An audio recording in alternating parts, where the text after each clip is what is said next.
apa kesan Anda masuk ke SMA 43? Yang sebenarnya yang harus ditanya ini, kenapa saya masuk ke SMA 43 tuh? Nah, di situ saya qadarullah, Allah memberikan saya petunjuk untuk masuk ke SMA 43 itu banyak sekali yang saya dapat pelajari di situ. Jadi kenapa kok bisa sih saya masuk ke SMA 43? Nah, ceritanya itu ketika saya sama guru ngaji saya lagi berbincang lah, lagi ngobrol kita. Nah, di situ kesempatan tuh saya bertanya tuh tentang SMA. Kata saya, Ustaz, SMA yang bagus di mana sih? Nah, pas lagi itu tuh Ustaz saya bilang, Ustaz, coba kamu masuk di SMA 43 aja. Nah, di situ saya bertanya lagi, Ustaz, kenapa SMA 3? Nah, itu di mana sih, Ustaz? Nah, kata saya seperti itu tuh, kata Ustaz saya, udah coba kamu masuk di SMA 43 aja. Nah, di situ saya baru tahu yang namanya itu SMA 43 tuh. Saya awalnya itu pas ketika SMP itu saya nggak mengenal yang namanya SMA 43 tuh. Nah, di situ tuh qadarullah, Allah memberi saya kelancaran untuk masuk di SMA 43. Nah, di situ saya mendapatkan pelajaran dan kesan pertama saya itu tentang pastinya itu mendapatkan teman. Di situ saya mendapatkan teman banyak sekali, entah itu satu pikiran, satu pendapat, satu rasa, itu saya dapatkan dari teman-teman itu. Nah, di situ saya mendapatkan yang namanya itu luar biasa solitan. Terus kita, nah pas ini yang saya selalu mengingatkan tuh di SMA 3 itu, saya sering nongkrong setiap hari setiap jam istirahat. Pasti itu saya sama teman saya tuh kita nongkrong di masjid, sholat duha, kita bareng-bareng di situ. Itu luar biasa teman-teman, kenikmatan kita berteman di SMA 43. Nah, itu yang kesan pertama, itu yang saya dapat pelajaran di situ. Yang kedua, ini yang sangat luar biasa, bukan pelajaran yang di kelas saya dapatkan, tapi pelajaran yang namanya itu leadership, itu jiwa kepemimpinan. Itu yang saya dapatkan di SMA 43. Nah, di situ saya dibangun yang namanya jiwa kepemimpinan. Nah, pas lagi itu saya mendapatkan amanah menjadi ketua rohis, ketua kelas. Nah, di situ saya yang namanya itu jiwa kepemimpinan saya keluar. Nah, pas ketua rohis saya mendapatkan amanah banyak sekali, tanggung jawab ngurusin yang namanya bulan puasa, bulan Ramadan.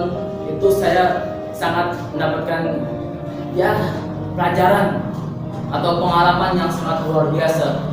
Disitulah saya mendapatkan jiwa kepemimpinan yang sangat luar biasa. Nah, di ketua kelas saya dapatkan jiwa kepemimpinan itu dari guru saya, wali kelas saya, itu Bu Ade. Itu luar biasa, itu Bu Ade itu ya sangat luar biasa lah. Bu Ade itu beliau itu mengajarkan saya yang namanya itu mengurus kelas, terus mengatur kelas juga itu bagaimana. Dan sering ketika saya membuat kesalahan dalam memimpin ketua kelas, dan beliau itu langsung menegur saya atau mengingatkan saya, dan beliau itu langsung luar biasa tuh mengingat saya dengan langsung saya mendapatkan jiwa-jiwa kepemimpinan situ. Nah, itu dua kesan dan dua pelajaran yang saya dapatkan. Jadi di SMA 43 itu bukan sekedar hanya belajar di kelas saja, tapi di SMA 43 itu malah yang saya dapatkan itu kayak jiwa kepemimpinan, organisasi, sosialisasi, itu yang saya dapatkan di SMA 43. Jadi sangat bersyukur, alhamdulillah saya sangat bersyukur saya ditakdirkan untuk menjadi siswa SMA 43. Dan yang pastinya itu guru-gurunya serba bermacam-macam gitu, entah yang galak-galak beneran, yang baik-baik beneran. Dan di situ sebagai pelajaran buat saya tuh. Karena untuk menghadapi guru-guru seperti itu, saya harus beradaptasi itu. Misalkan saya mendapatkan guru yang galak, saya gimana harus saya beradaptasi, harus mengimbangkan kondisi saya, harus kita pokoknya itu saya belajar di situ jangan panik itu, jangan sekedar panik di situ. Dan situ saya mendapatkan pelajaran banyak itu baru 3 yang saya dapatkan pelajaran atau pesan di SMA Purwo 3.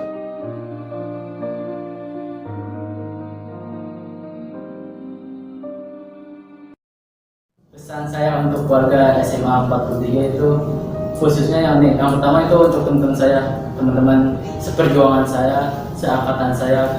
Ini ada 3 pesan untuk teman-teman saya tuh. Yang pertama itu tetapkan tujuan kita. Yang kedua, ubah kebiasaan kita. Yang ketiga itu tetap bersyukur. Nah, yang pertama tadi menetapkan tujuan kita. Kenapa sih kita tuh harus menetapkan tujuan kita?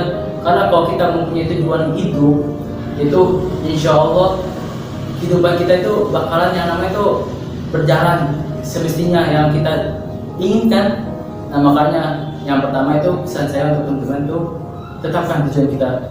Dan bagaimana cara kita menetapkan tujuan kita yang baik dan benar. Nah, saya mengutip buku Tour de Waringin, yaitu Financial Revolution di bab 5. Kita bisa cari tuh ada 3 gimana cara kita tuh menetapkan tujuan kita yang baik dan benar. Yang pertama itu isi tujuan kita dengan energi positif. Why? Kenapa kita harus mengisi dengan tujuan kayak gitu? Harus yang positif.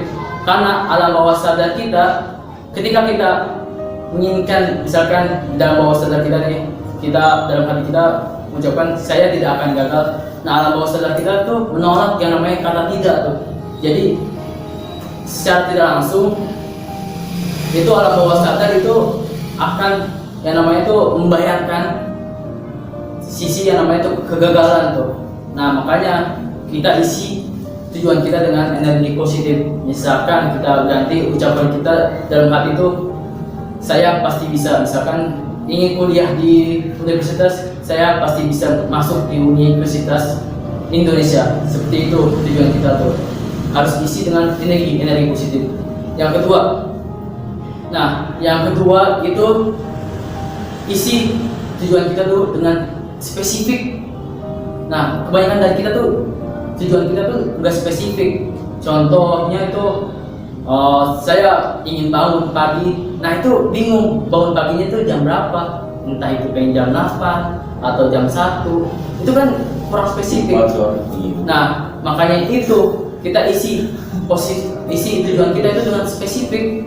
Misalkan kita ingin bangun pagi, bangun pagi itu jam berapa? Misalkan jam 3:30 sebelum subuh. Nah, itu spesifik. Dan situ alam bawah sadar kita tuh akan bereaksi. Nah, itu akan respon pikiran kita tuh. Nah, makanya itu tujuan kita harus spesifik. Yang ketiga itu tulis tujuan hidup kita tuh. Kebanyakan orang-orang sukses itu menulis tujuannya, seperti Bill Gates, Mark Zuckerberg, Jeff Bezos atau Jack Ma. Itu mereka itu menulis tujuannya. Itu Bill Gates itu menulis tujuannya itu ketika dia lagi di Harvard tuh. Lagi di Harvard, beliau tuh ditulis tuh umur sekian, umur 30 tahun beliau menjadi milioner, atau terus umur sekian dia menjadi yang namanya itu filantropis. Itu makanya tujuan kita tuh harus ditulis agar tujuan kita tuh menjadi kenyataan. Nah, itu pesan pertama tuh, menetapkan tujuan kita. Yang kedua, untuk teman-teman saya, sahabat saya, nah, ubah kebiasaan kita nih. Misalkan yang tadi malas menjadi rajin, yang rajin menjadi sangat rajin. Itu yang harus kita ubah kebiasaan kita. Karena jika kita ingin tahu masa depan kita harus tahu kebiasaan kita tuh ngapain aja setiap hari. Nah, di situ yang peran kebiasaan kita untuk mencapai tujuan kita. Nah, yang ketiga itu selalu bersyukur. Nah, ini yang sangat utama ini, selalu bersyukur. Apapun yang kita dapatkan, apapun yang kita terima oleh Tuhan Yang Maha Esa, kita harus bersyukur. Entah itu kegagalan, kita harus bersyukur, serius. Karena itu kegagalan itu sebagai pembelajaran untuk kita menjadi sukses itu. Nah, makanya kita tuh selalu bersyukur, alhamdulillah untuk yang muslim, dan itu luar biasa. Ketika kita mensyukuri atas segala kenikmatan, atas segala yang diberikan oleh Tuhan, maka dari itu kita mendapatkan ketenangan dalam hati. Kita merasakan plong, wah masya Allah, ini kita mendapatkan yang namanya jiwa ketenangan. Nah, itu 3 hal pesan untuk teman-teman seangkatan saya. Untuk pesan untuk adik-adik kelas saya atau yang ingin masuk di SMA 43, ingat, sekolah di SMA 43 itu bukan sekedar mencari nilai. Nilai itu soal belakang. Tapi yang kita cari di SMA 43 itu yaitu ilmu yang namanya bersosialisasi, ilmu yang bangun relasi. Kita tuh harus tahu bangun kayak gitu. Yang kita pelajarin harus di SMA 43 itu kayak gitu. Jadi itu nilai itu soal belakang. Nah, soal belakang, tapi kita harus diiringi dengan nilai juga kan yang baik. Maka dari itu kita isi tuh kegiatan SMA 43 itu dengan yang namanya sosialisasi, terus berorganisasi. Itu banyak di SMA 43 Eskul, kayak Rohis ada, Paskibra ada, terus PMR juga ada, terus banyak pramuka juga ada. Nah, di situ kita isi tuh kegiatan kita. Karena kita isi kegiatan kita dengan yang positif, di situ kita menjadi yang namanya pengalaman. Pengalaman itu sangat luar biasa. Karena pelajaran terbaik adalah pengalaman. Itu yang saya rasakan selama saya di SMA 43. Dan pesan saya untuk guru-guru tercinta saya, selalu bersemangat menjalankan kegiatan pembelajaran untuk siswa-siswa di SMA 43. Karena untuk guru-guru itu sangat luar biasa, sangat mulia karena itu ketika kita bermanfaat untuk orang lain, itu kita bagian dari orang-orang yang terbaik di dunia ini. Untuk itu, sekian itu saja yang bisa saya sampaikan, pesan-pesan dari saya. Semoga bermanfaat, khususnya untuk diri saya sendiri. Lebih kurangnya mohon maaf. Saya undur diri. Wassalamualaikum warahmatullahi wabarakatuh.